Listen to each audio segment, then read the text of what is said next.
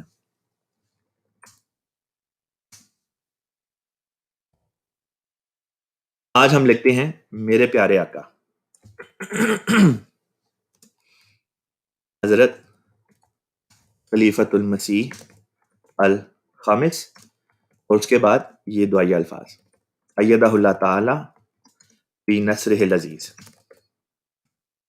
اب یہ جو الفاظ ہیں ایدہ اللہ تعالی بنصر العزیز، یہ قرآنی دعا ہے. اور اللہ تعالیٰ نے اپنے نیک بندوں کے لیے یہ دعا سکھائی کہ اللہ تعالیٰ کے فرشتے جو ہیں اپنے نیک بندوں کی، خدا کے نیک بندوں کی تائید کریں اور ان کی مدد کریں. تو یہی اس عربی فقرے کا، عربی عبارت کا مطلب ہے ایدہ اللہ تعالیٰ، اللہ تعالیٰ تائید کرے، بنصر العزیز، اپنی خاص نصرت، غلبے والی نصرت کے ساتھ. تو اس طرح پہ ہم نے حضور انور کو مخاطب کیا. اس کے بعد ہم سب سے پہلی جو بات لکھیں گے وہ السلام علیکم و رحمت اللہ وبرکاتہ. پورا جو سلام ہے ہم نے وہ لکھا. اس کے بعد حضور انور کو خط جب ہم لکھتے ہیں تو بنیادی جو ایٹیکیٹس ہیں، آداب ہیں، اس میں یہ بات داخل ہے کہ جیسے کہ خود حضرت خلیفۃ المسیح ایدہ اللہ تعالیٰ نے فرمایا ہے کہ ہم حضور انور کے لیے بھی دعا کریں. صرف اپنے لیے دعا کے لیے نہ لکھیں بلکہ پہلے خلیفہ وقت کے لیے بھی دعا کریں تاکہ ہمارے دل میں خلیفہ وقت کی محبت پیدا ہو، اور اس طرح پہ خلیفہ وقت کے دل میں بھی ہمارے لیے محبت کے جذبات جو ہیں وہ پیدا ہوتے ہیں. اور جس شخص کے دل میں، یعنی جب خلیفہ وقت کے دل میں احباب جماعت کے لیے محبت پیدا ہوتی ہے تو پھر وہ جس رنگ میں احباب جماعت کے لیے دعا کرتے ہیں وہ خاص رنگ اختیار کر جاتی ہے اور اللہ تعالیٰ کی بارگاہ میں مقبول ہوتی ہے، اور قبولیت کا شرف جو ہے اس دعا کو حاصل ہوتا ہے. لہٰذا اس کے بعد ہم ایک دعائیہ فقرہ حضرت خلیفۃ المسیح ایدہ اللہ تعالیٰ بنصر العزیز کے لیے لکھیں گے. عمومی طور پہ یہ فقرہ جو ہے لکھا کرتا ہوں کہ اللہ تعالیٰ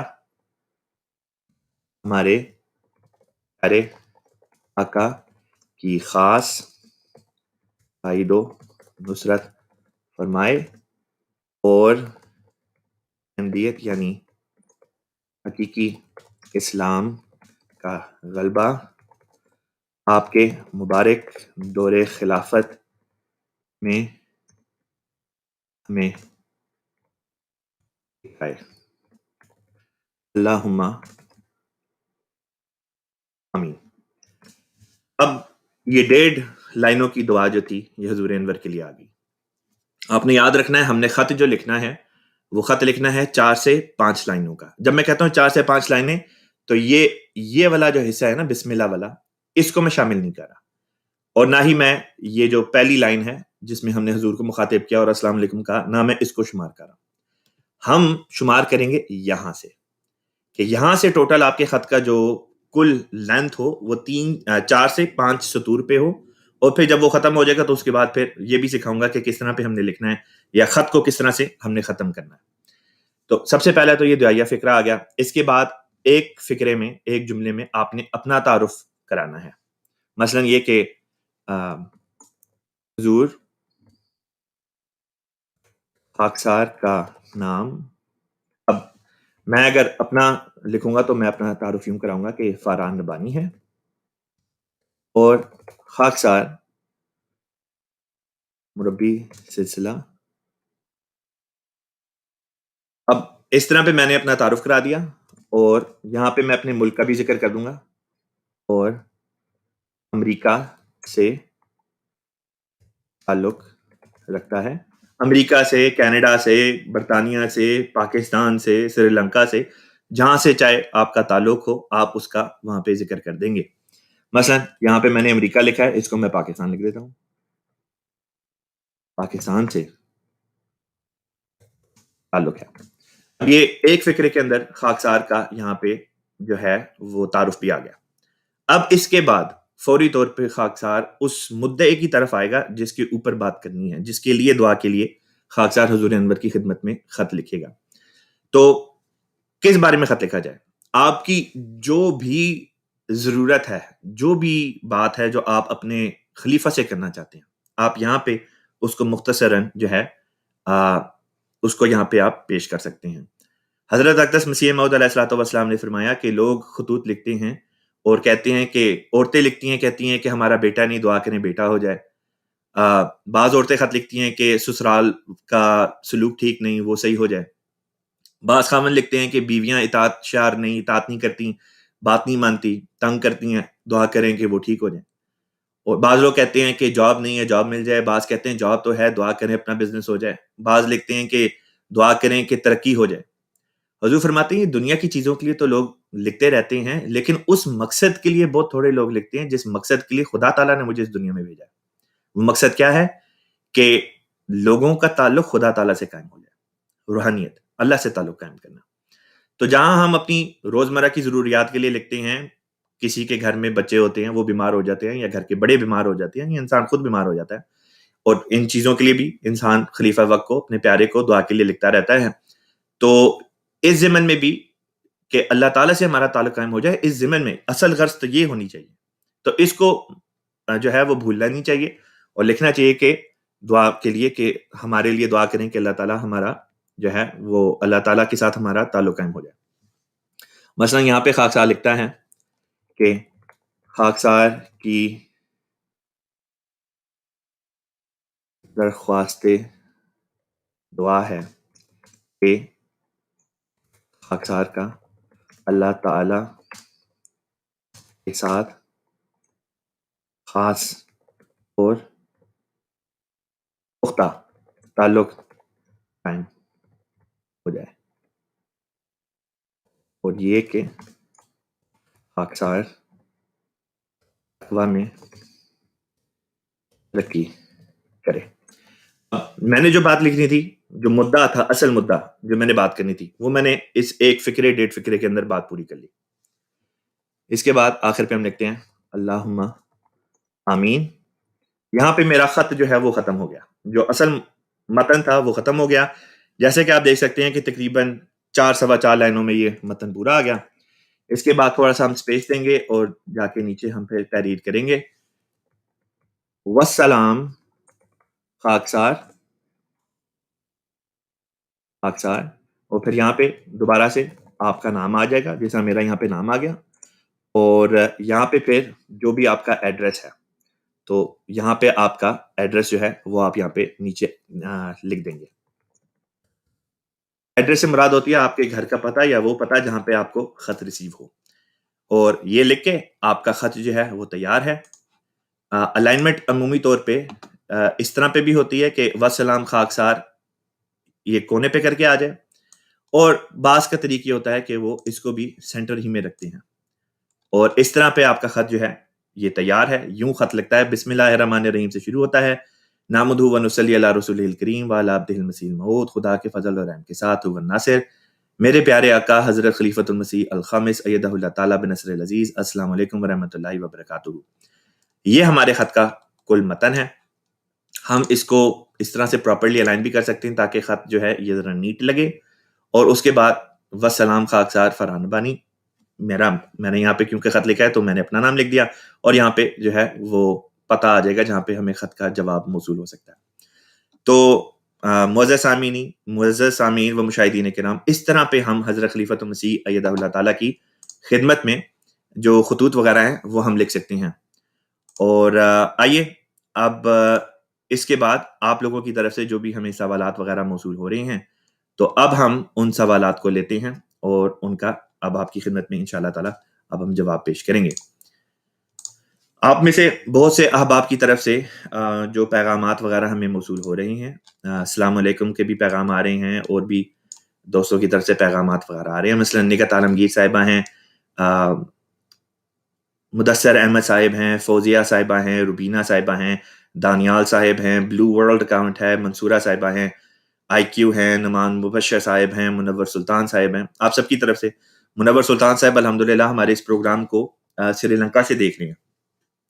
تو اللہ کی فضل سے ہمارا یہ پروگرام مختلف ممالک سے دیکھا جاتا ہے, اور اللہ تعالیٰ کی فضل سے نہ صرف احمدی احباب صرف اس پروگرام کو دیکھ کے فائدہ اٹھاتے ہیں, بلکہ بہت سے ہمارے غیر احمدی مسلمان اور اسی طرح غیر مسلم بھی جو بہن بھائی ہیں وہ بھی اس پروگرام کو دیکھتے ہیں. ہمیں بذریعہ ای میل بھی آپ کے پیغام ملتے ہیں, آپ کے سوالات ملتے ہیں. آپ سب کا بہت بہت شکریہ, اور یہی درخواست ہے کہ ہمارے اس پروگرام کو اگر آپ دیکھتے ہیں, آپ کو پسند آتا ہے, تو اس کو زیادہ سے زیادہ لوگوں تک پہنچائیں. اسی طرح پہ عبداللہ نظامی صاحب ہیں, سید ارشد صاحب ہیں, آرٹسٹک گرل کے نام سے ایک اکاؤنٹ ہے, آپ کا بھی ہمیں پیغام مل گیا, وعلیکم السلام. مظہر اقبال صاحب ہیں, اور بھی بہت سارے دوستوں کی طرف سے پیغام آ رہے ہیں. اب ان بنیادی پیغامات کے بعد اب ہم آپ کے جو سوالات ہیں ان کو لیتے ہیں. تو اس زمن میں جو سب سے پہلے ہمیں سوال آ رہا ہے اسکرین کے اوپر, مظہر صاحب کی طرف سے ایک سوال آیا ہے. آپ کہتے ہیں کہ السلام علیکم ورحمۃ اللہ. وعلیکم السلام ورحمۃ اللہ. خاکسار یہ پوچھنا چاہتا ہے کہ حلال اور کوشر میں کیا فرق ہے؟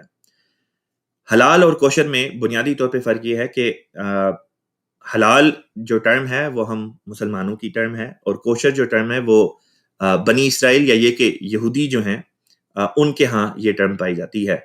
دونوں کا مقصد بنیادی طور پہ یہی ہوتا ہے کہ کسی جانور کو خدائے واحد کے اوپر یعنی اللہ تعالیٰ کے نام کے اوپر ذبح کیا جائے, اس کا خون بہایا جائے, ذبح کرنے کے پھر جو پراپر ایٹیکیٹس ہیں اس کے مطابق. تو یہی بات جو ہے وہ یہودیوں میں بھی قائم ہے, یہی بات مسلمانوں میں بھی ہے. تو ہم مسلمان جو ہیں ہم اس کو حلال کہتے ہیں, اور یہودی جو ہیں وہ اس کو کوشر کہتے ہیں. اسی وجہ سے اللہ تعالیٰ نے بھی قرآن پاک میں فرمایا کہ اہل کتاب کا ذبح جو ہے کیا ہوا ذبیحہ جو ہے وہ مسلمانوں کے لیے حلال ہے, یعنی کہ ہم اس کو کھا سکتے ہیں. تو بنیادی طور پہ نام کا فرق ہے. جہاں تک رہی بات حلال اور کوشر میں, اس کے علاوہ بعض اور فرق کی طرف توجہ دلانے کی, تو اصل میں تو یہ ایک ہی چیز کے دو نام ہیں. ہم حلال کہتے ہیں, وہ اپنی زبان میں اس کو کوشر کہتے ہیں. تو جو اہل کتاب ہیں یہود وغیرہ ہیں, وہ چونکہ خدائے واحد کی ذات کے قائل ہیں, ایک خدا کو مانتے ہیں, اللہ تعالیٰ کی وحدانیت پر ان کا یقین ہے, اسی طرح ہمارا بھی یقین ہے. اب یہ نہیں, لیکن اس سے یہ مراد نہیں ہے کہ کسی غیر حلال غیر جائز جانور کو بندہ اپنی طرف سے ذبح کر کے تو کہہ کہ لو جی یہ تو حلال ہو گیا یا یہ کوشر ہو گیا. تو وہی چیز کھائی جا سکتی ہے جس کو اللہ تعالیٰ نے مسلمانوں کے کھانے کے لیے حلال بھی قرار دیا گیا ہو. اب اس کے بعد اگلے سوال کی طرف چلتے ہیں. سوال آیا ہے کہ کیا ایک ساتھ 3 طلاق واقع ہو جاتی ہیں؟ ایک ساتھ 3 طلاق واقع نہیں ہوا کرتی. طلاق کا طریق اللہ تعالیٰ نے قرآن پاک میں بیان فرمایا. اللہ تعالیٰ فرماتا ہے اعوذ باللہ من الشیطان الرجیم بسم اللہ الرحمن الرحیم الطلاق مرتان فامساک بمعروف او تسریح باحسان, جس کا مطلب ہے کہ طلاق 2 دفعہ ہوتی ہے, اس کے بعد یا تو صلح کر لو یا پھر یہ کہ علیحدگی ہے. اب یہ طلاق 2 دفعہ سے کیا مراد ہے؟ تو اسلامی فقہ کے مطابق جب طلاق دی جاتی ہے تو 3 طلاقیں ایک ساتھ نہیں ہوتی, الگ الگ ہوتی ہیں, اور ہر طلاق کے درمیان میں کم از کم 3 مہینے کا گیپ ہوتا ہے. اور ان 3 مہینے کے گیپ کے دوران میں اگر انسان چاہے تو رجوع کر سکتا ہے. اگر اس کے اندر رجوع کر لے, جس کو عدت کا پیریڈ کہتے ہیں, تو پھر نئے نکاح کی ضرورت نہیں. لیکن لیٹ سے ایک بندہ ہے وہ اپنی بیوی کو کسی وجہ سے طلاق دے دیتا ہے, کسی جائز وجہ سے طلاق دیتا ہے, اور ابھی 3 مہینے کا عرصہ نہیں گزرا اور وہ ان کی صلح ہو جاتی ہے, تو وہ واپس اکٹھے رہ سکتے ہیں اور ان کو کسی نئے نکاح کی ضرورت نہیں. لیکن 3 مہینے کا عرصہ گزر جاتا ہے اور اس کے بعد ان کی صلح ہوتی ہے اور وہ واپس آنا چاہتے ہیں تو اب ان کو نئے نکاح کی ضرورت ہوگی. تو یہ اس طرح پہ ایک طلاق ہوگی, یعنی اس طرح پہ ایک دفعہ یہ طلاق ہو گئی. اب کچھ عرصہ گزرتا ہے, اس کے بعد دوبارہ جھگڑا ہوتا ہے, مرد جو ہے وہ دوبارہ طلاق دے دیتا ہے. پھر اگر وہ دوبارہ رجوع, عدت کا جو پیریڈ ہے اس کے اندر اگر رجوع کر لیتا ہے تو ٹھیک ہے, لیکن اگر نہیں کرتا پھر 3 مہینے کا عرصہ گزر جاتا ہے اور اس کے بعد وہ رجوع کرنا چاہتا ہے تو پھر دوبارہ نئے سرے سے اس کو نکاح کی ضرورت ہوگی. یہ 2 طلاقیں ہوگی. اب تیسری دفعہ اگر کسی وجہ سے ان کی طلاق ہوتی ہے تو پھر فوری طور پہ وہ طلاق جو ہے وہ قائم ہو جائے گی. وہ طلاق بتہ جو ہے وہ شمار ہوتی ہے کہ اب اس کے بعد دوبارہ رجوع نہیں ہو سکتا. تو طلاق کا یہ طریق ہوتا ہے. حضرت عمر الفاروق رضی اللہ تعالیٰ عنہ کے دور خلافت میں بعض لوگوں نے طلاق کو مذاق کے طور پہ بنانا شروع کر دیا اور اس قسم کی باتیں کرنی شروع کر دیں کہ مرد حضرات اپنی بیگموں کو کہتے ہیں کہ میں تمہیں ایک ہی وقت میں 3 طلاقیں دیتا ہوں, یا 1,00,000 طلاق, یا 1 کروڑ دفعہ طلاق. بے معنی فضول سے یہ الفاظ ہیں جن کی کوئی حیثیت نہیں. بعض لوگ ہوتے ہیں غصے میں آ کے اوٹ پٹانگ باتیں کر جاتے ہیں. تو اسی قسم کی باتیں بعض لوگوں نے کرنی شروع کر دی. تو حضرت عمر رضی اللہ تعالیٰ عنہ نے ان کو سبق سکھانے کے لیے یہ ارشاد فرمایا کہ کیونکہ لوگ اس قسم کی حرکتیں کرتے اور پھر بعد میں پچھتاتے, کہتے نہیں ہمارا یہ مطلب نہیں تھا, یا طلاق دیتے اور پھر واپس لے لیتے, اور پھر طلاق دے دیتے پھر واپس لے لیتے, اور جان بوجھ کے اس طرح کرتے رہتے تاکہ عورت جو ہے وہ اس کو ایک رنگ میں جس طرح کہتے ہیں نا معلق چھوڑ دینا, کہ نہ ادھر کی نہ ادھر کی, اس قسم کے حالات کریٹ کرتے صرف عورت کو تنگ کرنے کے لیے. تو حضرت عمر رضی اللہ تعالیٰ عنہ نے, چونکہ آپ خلیفہ راشد تھے, آپ نے یہ منادی کرائی کہ اب جو اس قسم کی حرکت کرے گا, جس نے 1 دفعہ 3 دفعہ طلاق دے دی, میں اس طلاق کو 3 ہی طلاقیں متصور کروں گا اور پھر اس کے بعد علیحدگی ہو جائے گی. تو وہ صرف ایک استثنائی صورت تھی جو حضرت عمر فاروق رضی اللہ تعالیٰ عنہ کے دور میں جو ہے خلیفہ راشد نے خود اس کے اوپر عمل کروایا. لیکن ویسے جو عام طریقہ ہے شریعت کے مطابق وہ یہی ہے کہ ایک ہی سیٹنگ میں 3 طلاقیں نہیں ہوا کرتی. آئیے اب آپ کی طرف سے موصول ہونے والے بعض اگلے سوالات کی طرف چلتے ہیں. سوال آیا ہے, آپ کہتی ہیں کہ میرا سوال ہے کہ اگر کوئی چھوٹا بچہ والدین کے کہنے پہ گناہ کرتا ہے یا جھوٹ بولتا ہے تو کیا اس کا گناہ صرف والدین کو ہوگا یا بچے کو بھی ہوگا؟ بات یہ ہے کہ شریعت, گناہ کس کو کہتے ہیں؟ گناہ کہتے ہیں شریعت کے حکم کو توڑنے کو, اور شریعت لاگو ہوتی ہے بلوغت سے. بلوغت سے پہلے شریعت کے جو احکام ہیں وہ بچوں کے اوپر لاگو نہیں ہوتے. جب بچہ بالغ ہو جاتا ہے, بالغ ہونے سے یہ مراد نہیں ہے کہ 18 سال کا یا 21 سال کا جس طرح بعض ملکوں میں قوانین ہوتے ہیں. شریعت کے روح سے بلوغت کہتے ہیں جب بچہ اس عمر کو پہنچ جائے جس میں جسمانی طور پہ وہ باپ بن سکتا ہو, یا لڑکی ہے تو وہ ماں بن سکتی ہو, اس کو بلوغت کہتے ہیں. وہاں سے ان کے اوپر جو شریعت کے احکام ہوتے ہیں وہ لاگو ہوتے ہیں. اب اس سے پہلے اگر اس سے چھوٹی عمر, مطلب بعض علاقوں میں بلوغت کی عمر 14 سال ہوتی ہے, بعض علاقوں میں 16 سال ہوتی ہے. گرم علاقوں میں ذرا نسبتاً بلوغت کی عمر کو بچے پہلے پہنچ جاتے ہیں, ٹھنڈے علاقوں میں ذرا بعد میں بلوغت کو پہنچتے ہیں. بہرحال ہر ملک کے لحاظ سے, ہر حالات کے لحاظ سے بلوغت کی عمر ہوتی ہے. تو اس سے اگر چھوٹی عمر کا بچہ ہے یا بچی ہے اور اس کو زبردستی ماں باپ کوئی غلط بات کہتے ہیں کہ وہ کرے اور وہ کر دیتا ہے, تو وہ در حقیقت گناہ کی جو تعریف ہے وہ اس بچے کے اوپر نہیں بلکہ والدین کے اوپر لگتی ہے جو اس سے گناہ کروا رہے ہیں. اس بچے کو تو اس بات کی عقل ہی نہیں ہے کہ وہ یہ بتا سکے کہ وہ جو کر رہا ہے وہ صحیح کر رہا ہے کہ وہ غلط کر رہا ہے. مثلا ایک مثال دیتا ہوں. بعض دفعہ کہ آپ کے دروازے پہ کوئی آتا ہے, آپ اسے ملنا نہیں چاہتے اور وہ آپ کے گھر کی گھنٹی جو ہے وہ دباتے ہیں, آپ کو پتہ چلتا ہے اچھا فلاں شخص آیا, آپ ملنا نہیں چاہتے. آپ اپنے 6 سال کے بچے کو کہتے ہیں جاؤ بچے جا کے دروازے پہ انہیں کہہ دو, انکل جو آئے ہیں انہیں کہہ دو کہ ابا جو ہیں وہ گھر پہ نہیں ہے, حالانکہ ابا خود ہی اپنے بچے کو یہ پٹی پڑھا رہے ہوتے ہیں. اب اس 6 سال کے بچے کو اس بات کا کیا عرفان کہ جو وہ بات کر رہا ہے وہ غلط ہے کہ وہ صحیح ہے, اور وہ تو اپنے باپ کی بات مان رہا ہے. لہٰذا گناہ در حقیقت اس والد کے ساتھ جائے گا جس نے اپنے بچے کو جھوٹی بات کہنے کی تعلیم دی. اس لیے یہ بنیادی طور پہ بات ہے سمجھنے والی کہ شریعت کے احکام جو ہوتے ہیں وہ بلوغت سے آگے جو ہیں وہ وہاں پہ شروع ہوتے ہیں.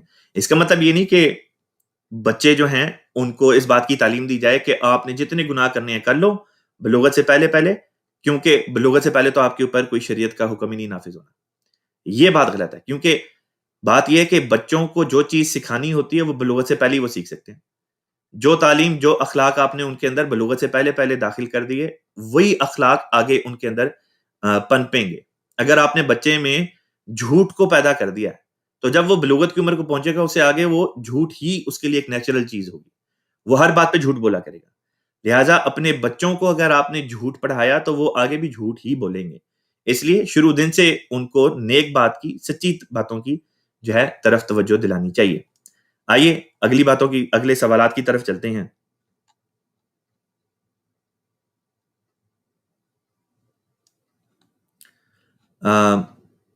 بعض لوگ کہتے ہیں کہ جی انہوں نے کوئی مشورہ کرنا ہے یا کوئی سوال ہے جو وہ ذاتی طور پہ الگ سے پوچھنا چاہتے ہیں. آپ بالکل پوچھ سکتے ہیں.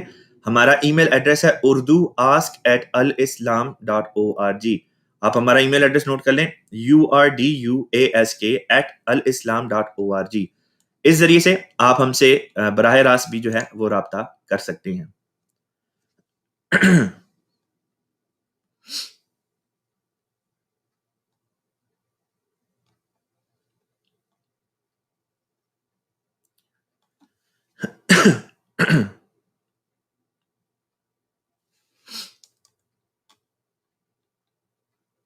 کئی دوستوں کے پیغام آتے ہیں اور اتنے زیادہ پیغام آ رہے ہوتے ہیں کہ ان میں سوال کو ڈھونڈنا بعض دفعہ تھوڑا مشکل ہو جاتا ہے.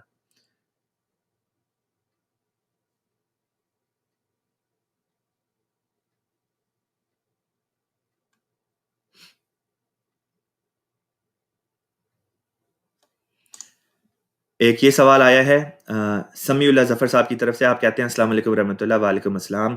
آپ کا سوال ہے کہ ایدہ اللہ کی جگہ ایدہ کم اللہ لکھ سکتے ہیں؟ بالکل لکھ سکتے ہیں. ایدہ اللہ کا مطلب ہوتا ہے کہ اللہ ان کی تائید فرمائے. ایدہ کم اللہ کا مطلب ہوتا ہے اللہ تعالیٰ آپ کی تائید و نصرت فرمائے. دونوں طریق ٹھیک ہیں، آپ بالکل لکھ سکتے ہیں.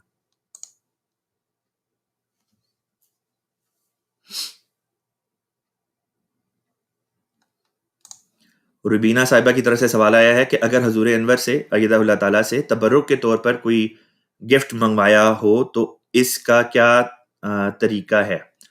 بات یہ کہ حضور انور آپ کے بھی حضور ہیں، آپ کے بھی خلیفہ ہیں. آپ اپنے خط میں جو بھی آپ کی خواہش ہے، جو بھی آپ لکھنا چاہتی ہیں، جو بھی آپ کی درخواست ہے، آپ خلیفہ وقت کو لکھ کے بھیج دیں. عام طور پہ ہوتا یہی ہے کہ اس قسم کے جو خطوط ہوتے ہیں جس میں ذاتی درخواست وغیرہ ہوتی ہے، حضور انور کی طرف سے وہ مارک ہو کے پرائیویٹ سیکرٹری کے دفتر میں آ جاتے ہیں اور پھر حضور انور ایدہ اللہ تعالیٰ جو بھی بات آپ نے لکھی ہوتی ہے تبرک کے لحاظ سے، حضور انور کوئی نہ کوئی تبرک جو ہے وہ پھر ساتھ میں بھجوا دیتے ہیں. بعض لوگ قلم کے لیے لکھتے ہیں، بعض لوگ انگوٹھی کہتے ہیں علیہ صلی کی، بعض لوگ قسم کی درخواست ہوتی ہے. جو بات حضور پوری کر سکتے ہیں حضور اپنی طرف سے کوشش کر کے اس کو پورا کر دیا کرتے ہیں.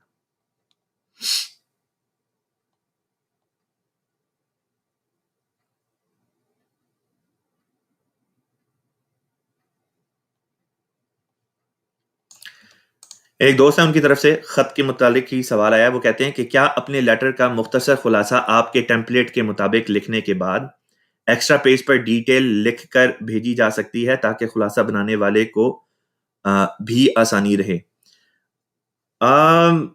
عمومی طور پہ ہوتا یہ ہے کہ آپ جو چیز بھیجیں گے، پورا خط، اگر آپ لمبا خط لکھتے ہیں، 2-3 صفحوں کا خط لکھتے ہیں، تو وہ ٹیم جو ہوگی وہ ایک لائن کا خلاصہ بنائے گی، جس طرح خود حضور انور نے جو ہے وہ بیان کیا. مثلا ایک شخص ہے، وہ لکھتا ہے کہ اس کو فلاں فلاں فلاں بیماری ہے، اتنے عرصے پہلے ہوئی، ڈاکٹر یہ کہہ رہے ہیں، یہ اس کی رپورٹیں آئی ہیں، اور اس کو یہ دردیں ہو رہی ہیں، یہ تکلیفیں ہو رہی ہیں، وہ رات کو سو نہیں پاتا، بھوک نہیں لگتی، وزن کم ہو رہا ہے.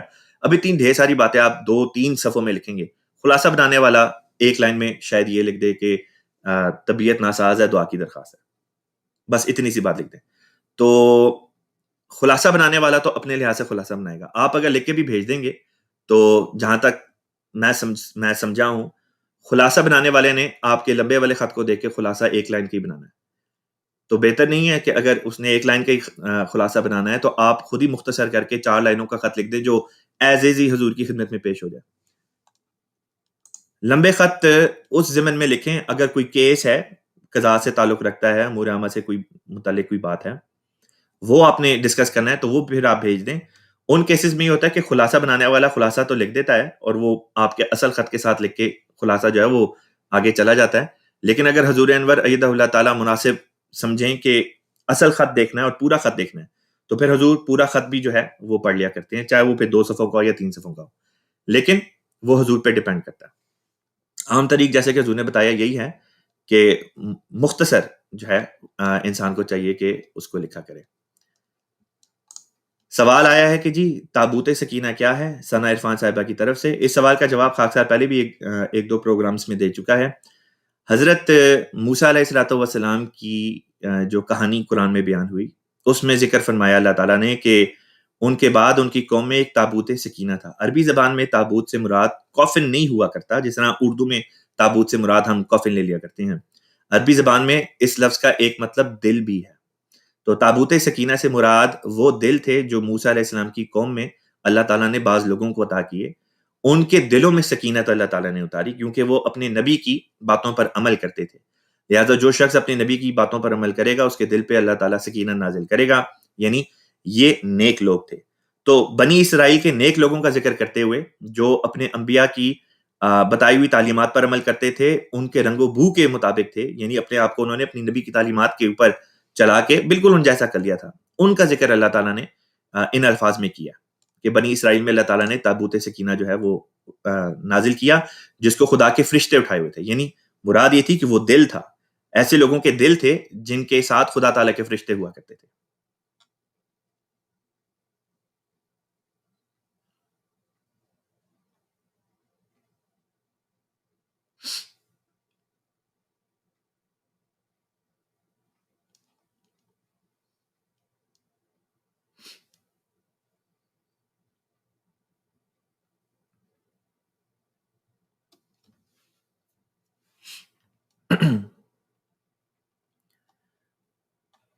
ایک سوال آیا ہے، بدعت کیا ہے؟ بدعت کے بارے میں سوال ہے کہ بدعت کیا ہے؟ بدعت کہتے ہیں ہر اس چیز کو جس کی شریعت میں گنجائش نہیں۔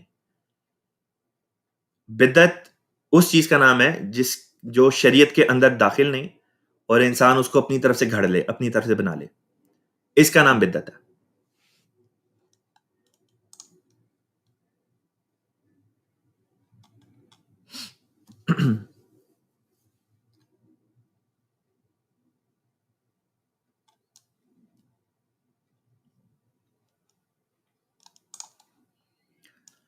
روبینہ صاحبہ کی طرف سے سوال آیا ہے کہ مربی صاحب، جس طرح ہم خلیفہ وقت کے لیے 2 نفل پڑھتے ہیں، کیا حضرت محمد صلی اللہ علیہ وسلم کے لیے بھی پڑھ سکتے ہیں؟ اس سوال کو سمجھنے کے لیے، اس کے جواب کو سمجھنے کے لیے پہلے اس بات کو سمجھنا ضروری ہے کہ ہم خلیفہ وقت کے لیے 2 نفل کیوں پڑھتے ہیں۔ خلیفہ وقت کے لیے اللہ تعالیٰ کے حضور جو ہم 2 نفل ادا کرتے ہیں تو اس کی اثر غرض یہ ہوتی ہے کہ اللہ تعالیٰ خلیفہ وقت کی مدد فرما اور ان کو صحت دے، صحت والی لمبی عمر عطا فرما، ان کی مدد کر، ان کی دعائیں قبول کر۔ تو اس وجہ سے ہم ان کے لیے نفل نماز جو ہے یہ اللہ تعالیٰ کے حضور پڑھتے ہیں کہ اللہ تعالیٰ ہمارے امام کی دعائیں قبول فرما، ہمارے امام کو صحت دے، صحت والی لمبی عمر دے، ان کی حفاظت فرما، ان کی تائید کر۔ حضور صلی اللہ علیہ وسلم کے لیے ہمیں چاہیے ہم ہر نماز میں ویسے بھی دعا کریں، اور حضور صلی اللہ علیہ وسلم کے لیے جو اللہ تعالیٰ نے ہمیں حکمی طور پہ تعلیم دی، اس میں یہ نہیں فرمایا کہ حضور صلی اللہ علیہ وسلم کے لیے نفل پڑھو، بلکہ یہ فرمایا کہ حضور صلی اللہ علیہ وسلم پر درود بھیجو۔ تو حضور صلی اللہ علیہ وسلم کے لیے کثرت کے ساتھ درود کی تعلیم دی گئی ہے، اور یہی وجہ ہے کہ وہ بزرگان جن کی وفات ہو جاتی ہے، ہم عمومی طور پہ ان کے لیے دعائیں کرتے ہیں، اپنی نماز میں اس طرح سے دعا کرتے ہیں۔ اگر کوئی اس نیت سے نفل پڑھتا ہے کہ اس نفل کی نماز میں وہ یہ دعا کرے کہ اللہ تعالیٰ حضور صلی اللہ علیہ وسلم کے درجات بلند فرما، ان کو مقام محمود عطا فرما، حضور صلی اللہ علیہ وسلم نے جو اپنی امت کے لیے دعائیں کی ان کو قبول فرما، امت کو ضائع ہونے سے بچا لے، امت کو توفیق دے کہ وہ امام مہدی علیہ السلام کو مان لے۔ اگر تو اس رنگ میں آپ نفل پڑھتے ہیں یہ دعائیں کرتے ہیں تو اس میں کوئی حرج نہیں۔ سوال آیا کہ کیا کسی بھی زبان میں خط لکھا جا سکتا ہے؟ کسی بھی زبان میں آپ حضور انور ایدہ اللہ تعالیٰ کی خدمت میں خط ارسال کر سکتے ہیں۔ حضور انور ایدہ اللہ تعالیٰ کے پاس قسم قسم کی لینگویج کے مطابق ڈیسک بنی ہوئی ہیں، وہ آپ کے خطوط کو ٹرانسلیٹ کر کے خلیفۃ المسیح کی خدمت میں پیش کر دیتے ہیں۔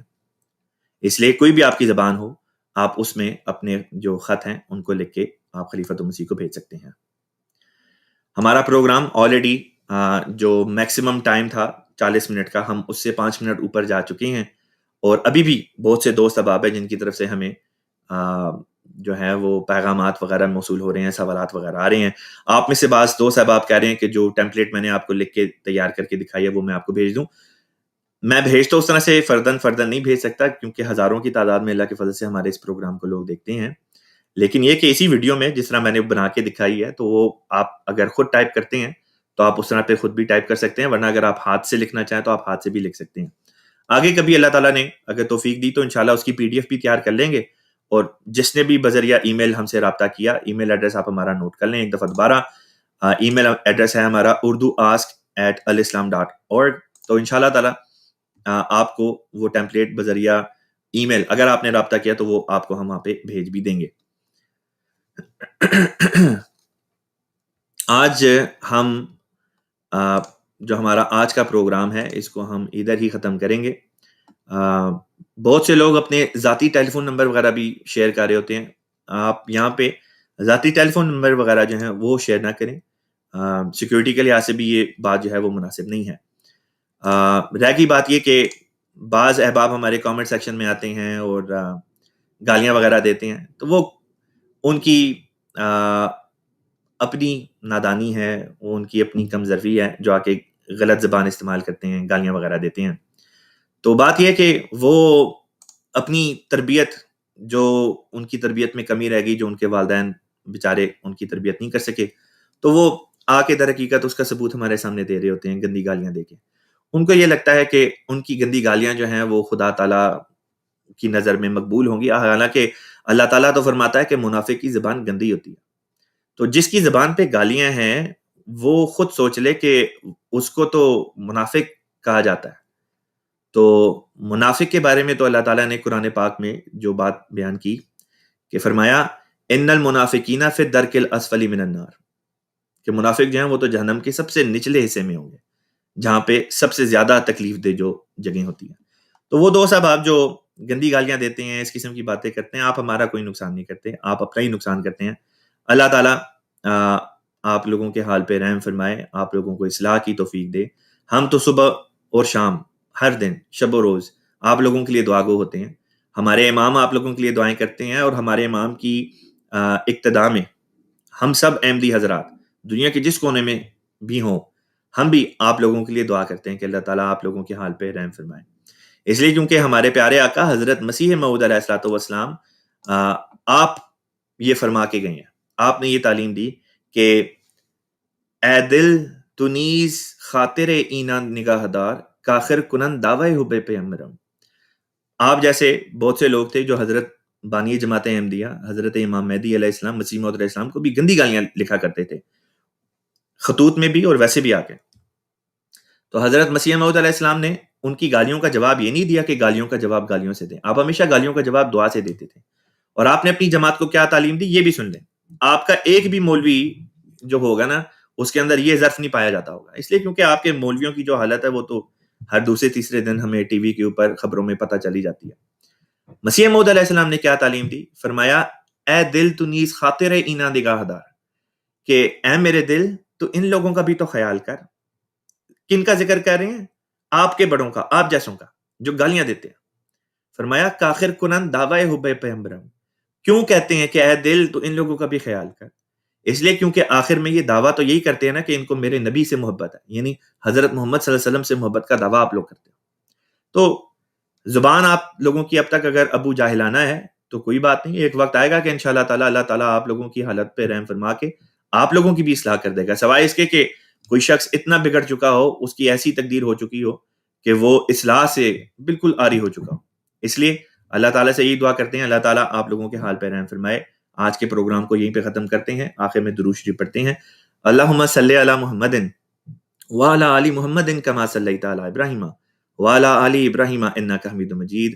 اللہم بارک علی محمد وعلی آل محمد کما بارکت علی ابراہیم وعلی آل ابراہیم انک حمید مجید. اگر کسی کا اب بھی کوئی سوال یا کوئی بات پوچھنی ہے ہمیں ای میل پہ آپ پوچھ سکتے ہیں. یہیں پہ آج کے پروگرام کو ختم کرتے ہیں. والسلام علی من اتبع الہدی. محمد رسول اللہ.